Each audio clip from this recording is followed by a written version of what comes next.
What's up, everyone? We're going to finish off where we started yesterday with Earnings 101 and the Long Straddle. We're going to go over the Long Straddle today, and it's actually, after what happened today, perfect timing. So let's go ahead and go over this real quick. This should benefit you and help you in the future very much so if done properly. Now, again, as always, none of this is financial advice. Always invest at your own risk and never invest what you can't afford to lose. Options do come with a great degree of risk, so please understand what you're doing before putting your money up for grabs. So what is the long straddle? Well, a long straddle is an option strategy where the trader purchases both a long call and a long put on the same underlying asset with the same expiration date and strike price. In other words, a long straddle is an option strategy that involves purchasing both a long call and a long put on the same underlying asset with the same expiration date and strike price, as well as having a goal of profiting from a very strong move, usually triggered by a newsworthy event in either direction by the underlying asset. So you're trying to capture movement in great regard on one end or the other. It does not matter which end the move happens, as long as the move is substantial and it happens on one end or the other. Now, the risk involved here is theoretically unlimited. However, the risk of a long straddle strategy is that the market may not react strongly enough to the event or the news it generates. So, obviously, if what you were expecting doesn't come to fruition, that is your exit cue to get out. Because again, risk is theoretically unlimited here if the stock were to go to zero or infinity, which again, that doesn't happen. But again, you need to know the risks and the potential reward. So you're betting on directional movement in either direction. This is the P&L chart right here, and I'll go over that real quick. Basically, you have your put here, right? This is your put by itself. This is your call by itself. So what the straddle does is, if now you just look at this one, boom, now you have no directional risk. It's only a matter of if you get that move you're anticipating in either direction. Now, the use case for this, so if you remembered the last video we did on this series, and if you didn't see that, I'll link it in the description on this one so you can take a look. But we went over Earnings 101 last time. So the long straddle option strategy is a bet that the underlying asset, again, will move significantly, not just move, but it's got to be significantly in price, either higher or lower. The profit profile is the same no matter which way the asset moves. Typically, the trader thinks the underlying asset will move from a low volatility state to a high volatility state based on the imminent release of new information. So this is where the last video comes in. What do we know about earnings? It's a period of time when new information is released. There can be surprises, Wall Street can be wrong, etc. Like today, for example, we're going to go over an example of a long straddle in a minute. RLX, they killed earnings again. They got hammered today. It is what it is. The fact is, if you've had you played a straddle this morning on RLX or set one up last night, you would have had a great day despite it moving negative or positive. Wouldn't have mattered.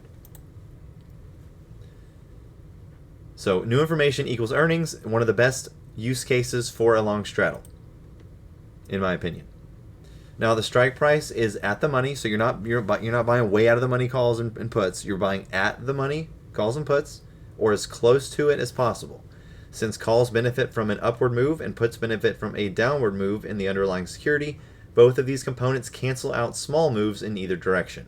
Therefore, the goal of a long straddle is to profit from a very strong move, usually triggered by a newsworthy event in either direction by the underlying asset. So in my experience with this, as long as you don't hold it for weeks at a time and the options prices you initially started with remain, somewhat relatively close to each other, if you get a minor move, it will offset. So as long as you don't get a very stagnant period and you hold them, forget about them, you should be okay. So you're just looking for that strong move in one direction. Now, I'm going to go through these scenarios where you can, viable use cases basically. You have earnings. Trader may use long straddle ahead of news reports such as earnings, Fed action, passage of law, or the result of an election. Earnings is what I majorly use it for. Fed Reserve action, you can do that. I don't find it viable. Typically, when the Fed Reserve action happens, it just counters whatever the current trend of the market's been. So earnings is the primary one that I focus on with this. You also have election result. I mean, that happens once every 4 years. I wouldn't focus on that too much.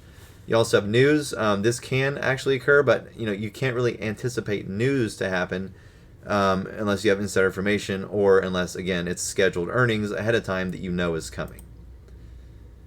And then you have one of the most important ones, other than earnings, that is especially pertaining to the group members. This is critical information because you can use long straddle in cycling.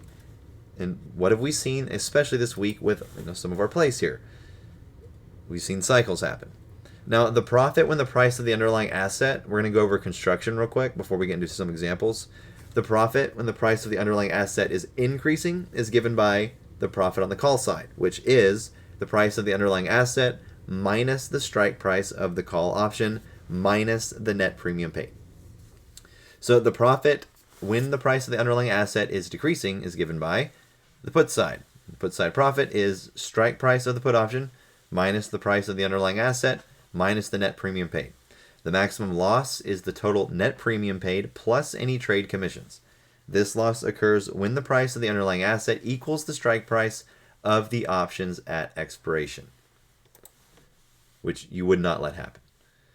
Now, we're going to get into the example. So today, we had RLX report earnings today. Well, as you can see, you're looking at the options chain right here. We have, despite there being all these calls at the $5 mark, which theoretically represents resistance, we're well under that 2.5 mark, which is the last strike price in the chain. So had you had set up a straddle position yesterday, they did have earnings pre-market, so you will have to pay attention to when the earnings are released, morning or afternoon. Super important, because let's say earnings are released Friday night in after hours. If you have contracts expire that Friday, you're going to miss that. So make sure you pay attention to that. Anyways, RLX is down 38.25% today off of good earnings. That is what it is. However, had you had played a straddle and you would have purchased an in the money put and at the money put and at the money call yesterday, this is what you would have looked at this morning. You would be at negative 75% on your calls. However, you would be up 257.14% on your puts, which is a net win. That's a straddle. You won regardless of the direction because you just got the move you were looking for. That is a nasty move to the downside. And this is the exact opposite of what happened 2 days ago. So this is why it's cycling. You could have played calls on RLX 2 days ago. And now you could have played puts. Either way, straddle would have worked either one of those days. Now we have Toya, another one, 32.35% down. We can see here that the calls are hammered at a 93.42% loss, but yet on the put side, you have a 400% gain. And that is a net win. That is a straddle. So instead of betting one side, you're actually betting on both sides. And as long as you get moving on one or the other, you're going to win. Now, here's a tip. Because, and this is important, implied volatility is critical. It's the most influential variable in the price of an option over time. Increasing implied volatility increases the price of all options, puts and calls, at all strike prices. Owning both the put and the call removes the directional risk from the strategy, leaving only the implied volatility component. So if you pick up these long straddles on low IV stocks, especially before the IV starts going up, so if the trade is initiated basically before the IV increases and is removed while the IV is at its peak, you just made a profitable trade. You just did a successful straddle. And again, earnings is when I like to use them. But I figured you might as well learn this and put it to use because, again, this is very viable in our group, especially. So, like today, you could have straddled most of them and been in a really good spot. So, something to remember for next time. However, not something to just shoot and try for no reason. You've got to make sure you're doing it at an appropriate time, which typically is earnings.